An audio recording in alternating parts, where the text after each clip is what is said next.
Hi hello viewers, welcome to MCT Vlogs Tamil. இந்த வீடியோவில் நம்ம எதை பற்றி பார்க்க போகிறோம்னா, இதோ என் கையில் இருக்கிற இந்த ஆப்ஜெக்ட்டை பற்றி தான் பார்க்க போகிறோம். இந்த ஆப்ஜெக்டாக என்ன அப்படின்னு பார்த்தீங்கன்னா, நீங்கள் ரெகுலர் லைஃப்பில் வாங்கி சாப்பிடுவீங்களே சிக்கன், ப்ராய்லர் சிக்கன் சொல்லுவாங்களா, அந்த சிக்கனை பற்றி தான் பார்க்க போகிறோம் இந்த வீடியோவில். ஃபுல்லாக எப்படி பார்க்க போகிறோம்னா, இது எப்படி க்ரோத் ஆகுது, எங்கேருந்து வருது, எப்படி உங்கள் கைக்கு வருது டெய்லியும், டே டு லைஃப் ரொட்டீன் என்னென்னு பார்க்க போகிறோம். அதை பற்றி தான் பார்க்க போகிறோம் இந்த வீடியோவில். மறக்காமல் வீடியோவை ஸ்கிப் பண்ணாமல் பாருங்கள். அப்போ தான் இதில் என்னென்ன இருக்குதுன்னு உங்களுக்கு ஃபுல்லாக தெரியும். இப்போ பார்த்தீங்கன்னா நம்ம கோழி வந்து வளர்றதுக்கான ஒரு இடம் தேவை, சஃபிஷியண்ட்டான ஸ்பேஸ் தேவை இல்லையா, அதை பற்றி தான் இப்போ பார்க்க போகிறோம். ஃபர்ஸ்ட் ஆஃப் ஆல் வந்து நம்ம வந்து எவ்வளோ ஒரு கோழிக்கு வந்து 1.5 ஸ்கொயர் ஃபீட் வேணும். அந்த ஒரு கோழி க்ரோத் ஆகிறதுக்கு கம்ப்ளீட்டாக சிக்ஸ்லேருந்து பெரிய கோழி ஆகிற வரைக்கு வந்து நமக்கு 1.5 ஸ்கொயர் ஃபீட் இடம் தேவைப்படும். இப்போ பார்த்துக்கிட்டிங்கன்னா, இப்போ நமக்கு ஒரு கோழி குஞ்சு கைக்கு வரும்போது ஒரு நாள் பொரிச்ச குஞ்சாக தான் வெளியில் வரும் நம்ம கோழிக்கு. இப்போ நம்ம நார்மலாக நாட்டுக்கோழிக்கே பார்த்தீங்கன்னா வந்து ஹீட் கொடுப்பாங்க. அது எப்படின்னா, தாய் கோழி இருக்கும், பேரண்ட் இருக்கும் இல்லையா, பேரண்ட்டு கூட வந்து அதோட சஃபிஷியன்ட் ஹீட் தேவைப்படும் கோழி குஞ்சு வளர்றதுக்கு. அப்போது அந்த ஹீட் வந்து ஒரு 6 to 7 days வந்து தேவைப்படும். அந்த 6 to 7 days நம்ம ஹீட் எப்படி கொடுப்போம்னா, ஒரு ப்ரூடர் வச்சு அதை கேஸ் மாட்டி கொடுப்போம். இல்லை ஒவ்வொருத்தங்க வந்து கறி போடுவாங்க, சம்திங் எல்லாம் போடுவாங்க. நம்ம கொஞ்சம் லைட்டாக அட்வான்ஸ் டெக்னாலஜி போகலான்னு கேஸில் கொடுத்துட்ருக்கோம். இதோட அட்வான்ஸ் டெக்னாலஜி போனவங்க வந்து எலக்ட்ரிக்கில் கொடுப்பாங்க. எலக்ட்ரிக்கில் கொடுக்கணும்னா மேக்ஸிமம் பவர் தேவைப்படும். பவர் தேவைப்படுறதும் இல்லாமல் பேக்கப் தேவைப்படும். ஜென்ரேட்டர் அந்த மாதிரி ஏதாச்சும் பேக்கப் வச்சு அதை மட்டும்தான் வந்து பவர் சப்ளை கரெக்டாக இருக்கும். நம்ம வந்து ஹீட் கொடுக்குறதுக்கு கரெக்டாக இருக்கும். அப்படி வந்து நம்ம இந்த ப்ராய்லருக்கு எவ்வளோ நாள் ஹீட் கொடுக்கணும்னு பார்த்தீங்கன்னா, நார்மல் சம்மர் டேஸில் வந்து 1 or 2 days கொடுத்தா போதும். அதுக்கப்புறம் ஆல்ரெடி ஹீட்டாகவே தான் இருக்கும் அவுட்டர் சர்ஃபேஸ், அதனால ஹீட் தேவைப்படாது. அதனால க்ரோத் ஆட்டோமேட்டிக்காக இருக்கும். அதுவே வின்டர் சீசனில் எல்லாம் வந்து நம்ம வந்து 7 to 8 days வரைக்கும் ஹீட் கொடுக்க வேண்டியதாக இருக்கும். அதுக்கு வந்து பார்த்துக்கிட்டிங்கன்னா, நம்ம பண்ணையில் வந்து இப்போ 4500 கோழி குஞ்சு தான் இருக்கும் வளர்க்க முடியும். அதாவது 4500 கோழி குஞ்சுக்கும் போது நம்ம வந்து 4 ப்ரூடர் வச்சுருக்கோம். எப்படின்னு பார்த்தீங்கன்னா, 1000 chicks ஈக்குவல் டு 1 ஃபீடர் ஹீட்டர்னு வச்சுருக்கோம். அது பத்தாது, நாங்கள் ஒரு 200 வாட் பல்ப்ஸ் வச்சு யூஸ் பண்ணிகிட்டு இருக்கோம். 200 வாட்ஸ் பல்ப் வந்து ஒரு 8 or சம்திங் யூஸ் பண்ணுவோம். யூஸ் பண்ணும்போது அது ஒரு ஹீட் கொடுக்கும். நம்ம கேஸ் ப்ரூடர் ஒரு ஹீட் கொடுக்கும்போது நமக்கு சஃபிஷியண்ட்டாக இருக்கும். அது வந்து ஹீட் வந்து ஈவனாக இருக்கும். எல்லா இடத்துலையும் ஈவனாக இருக்கிறதுக்காக அந்த பல்ப்ஸ் யூஸ் பண்ணுவோம் நம்ம வந்து நார்மலாக.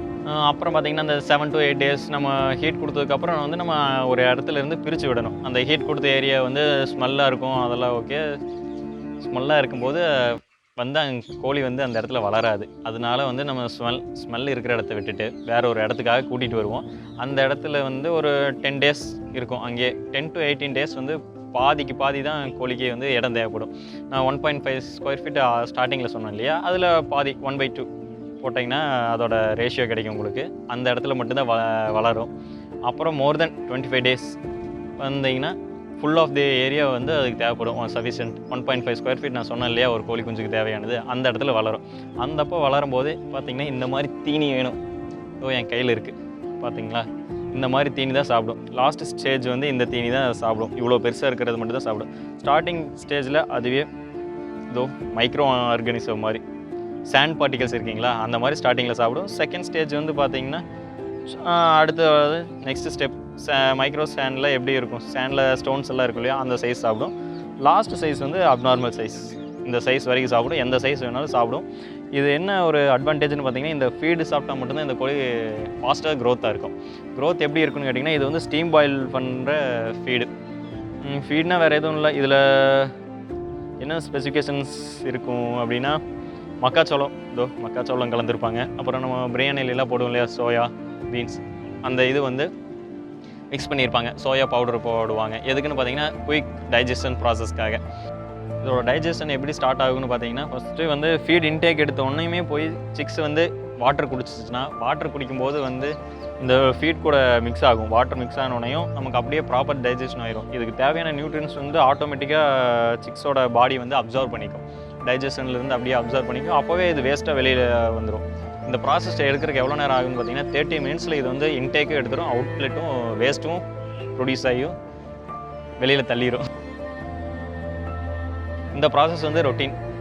அவுட்லெட் ஆகிற ப்ராசஸ் வந்து டே டு டே இதுதான் ரொட்டீன். இதுக்கு வேறு எந்த ப்ராசஸுமே பண்ணாது. இந்த சிக்ஸ் வந்து நம்மக்கிட்ட இருக்கிற வரைக்கும் இதே தான் வேலை. இதுக்கு starting first day to end. இது வந்து டோட்டலாக வளர்றதுக்கான பீரியட் பார்த்தீங்கன்னா, 35 days 1.5 kg அபோவ் வந்து எல்லா சிக்ஸும் வந்துடணும். வர்ற அளவு தான் நமக்கு வந்து ப்ராஃபிட்டாக இருக்கும். யார் இது பண்ணிங்கனாலும். மற்ற ஒவ்வொரு சிக்ஸை பொறுத்து மாறும். ஒவ்வொன்று வந்து 32 டேஸில் வந்து வரும், ஒவ்வொன்று 40 டேஸ் வரும், 45 டேஸ் வரைக்கும் கூட இருக்குது சிக்ஸ் எல்லாம். அது வந்து எப்படி இது பண்ணுவாங்கன்னு பார்த்தீங்கன்னா, B10 அந்த மாதிரி அவங்க ஒரு கோட் வேர்டு வச்சுருப்பாங்க அந்த சிக்ஸுக்கு பேர். அதை வச்சு லேமினேட் பண்ணுவாங்க, நேமை வந்து லேமினேட் பண்ணுவாங்க. அதனால வந்து நமக்கு எந்த டிஃப்ரென்ஸுமே தெரியாது. நம்ம பார்க்குறவங்களுக்கு இது என்ன சிக்ஸ்னு கூட கண்டுபிடிக்க முடியாது. இதுலேயே ரொம்ப வருஷமாக இருப்பாங்க பார்த்தீங்களா, நான்லாம் பிகினர் தான். எனக்கு முன்னால் இருந்து இருக்கிறவங்களுக்கெல்லாம் பார்த்தோன்னே கண்டுபிடிச்சிருவாங்க இது என்ன டைப் ஆஃப் சிக்ஸ்னு. அந்த மாதிரி ஒரு சில வகைகள் இருக்குது. அது என்னென்னு எனக்கு தெரில. உங்களுக்கு தெரிஞ்சால் கமெண்ட் பாக்ஸில் கமெண்ட் பண்ணலாம்.